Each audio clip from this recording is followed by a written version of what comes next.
మిగతా అప్డేట్స్ చూద్దాం. పెన్షన్దారులకు వైఎస్ జగన్ ప్రభుత్వం కొత్త ఏడాది కానుక అందించింది. 3,000కు పెంచిన పెన్షన్ను ఇవాల్టి నుంచి లబ్ధిదారులకు పంపిణీ చేస్తోంది. జనవరి 3న కాకినాడలో సీఎం జగన్ వైఎస్ఆర్ పెన్షన్ కానుక పెంపు కార్యక్రమాన్ని ప్రారంభించనున్నారు. ఇవాల్టి నుంచి 3,000 రూపాయలకు పెరిగింది.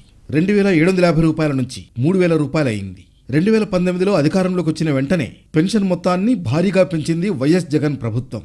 అంతవరకు 1,000 రూపాయలు ఉన్న పెన్షన్ను 2,250 రూపాయలకు పెంచుతూ నిర్ణయం తీసుకుంది.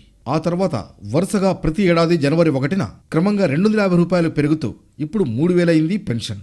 లబ్ధిదారుల సంఖ్య కూడా గణనీయంగా పెరిగింది. 2014-19 మధ్య లబ్ధిదారులు 38 లక్షల మంది. ఇప్పుడు ఆ సంఖ్య 66,34,000కు చేరింది. పెన్షన్లపై నెలవారీ సగటు వ్యయం 400 కోట్ల నుంచి 1,968 కోట్లకు పెరిగింది. పెన్షన్ పెంపు కార్యక్రమాన్ని సంబరంగా నిర్వహించాలని వైసీపీ ప్రభుత్వం భావిస్తోంది. జనవరి 1 నుంచి 8 రోజుల పాటు పెన్షన్ల పెంపు ఉత్సవాలు జరపనుంది. ఇందులో ప్రజాప్రతినిధులు, శాసనసభ్యులు పాల్గొంటారు.